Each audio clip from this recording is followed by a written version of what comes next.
It's time to export the knowledge. In this video, we're going to be talking about describing quadratics.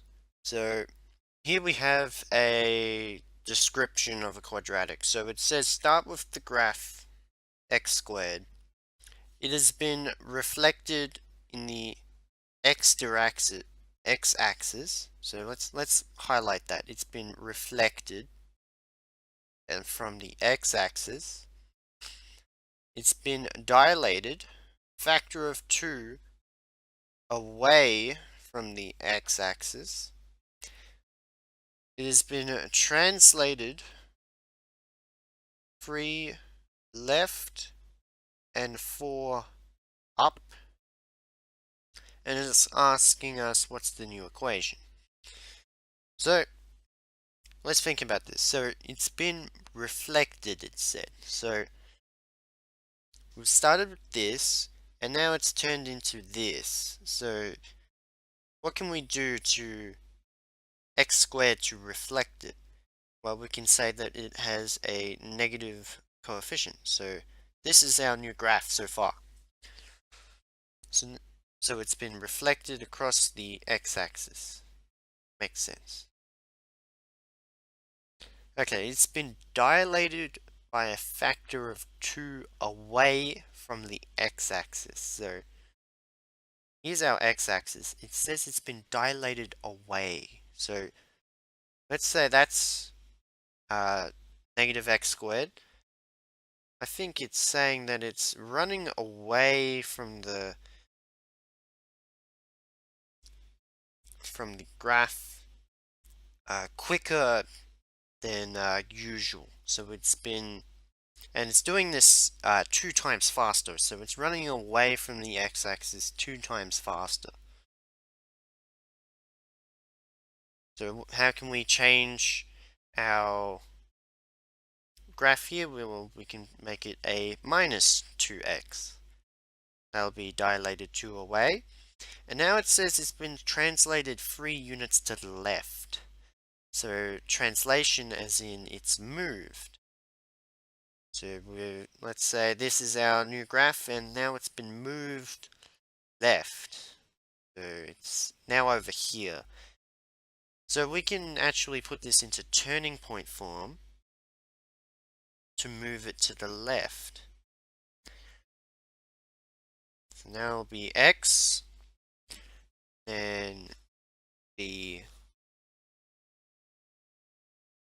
x, and it says 3 units to the left, so it's going to be plus 3 squared. Okay, so far so good. And it says it's gone 4 units up, so we can add 4. And then it asks what's the new equation? Well, this is the new equation. Y equals minus 2 lots of x plus 3 squared plus 4. You can see that as you go line by line down, change the equation slightly. Every time that you do something like this, it's always helpful and more beneficial if you just think about it as something in turning point form. This is a quadratic in turning point form. I can shift it to the left and or right as much as I want. Y equals, and then it's going to be a plus or a minus, right? This will be the reflection. Then it'll be x, and then it'll be plus or minus h squared. So this will be left or right. And then there's going to be plus a vertical shift, and that's going to be up or down. And then there's the dilation, which is this a value here, and this dilates. Now, something to point out is that in the example, it says it dilated away from the x-axis. What if it said dilated towards the x-axis or dilating away from the y-axis? What would that mean in terms of our a value? So let's start with x squared, and let's say I'm going to dilate away from the y-axis by a factor of 2. So y equals x squared. Really, what that means is I'm going to be further away from y quicker, or you can say I'm closer to the x-axis for longer. So how can I express that? Well, we said a factor of 2. All we have to do is we take the factor and then we take the inverse of that factor, and that'll be our gradient. So factor of 2, inverse of 2, a half. So we'll have our gradient as a half.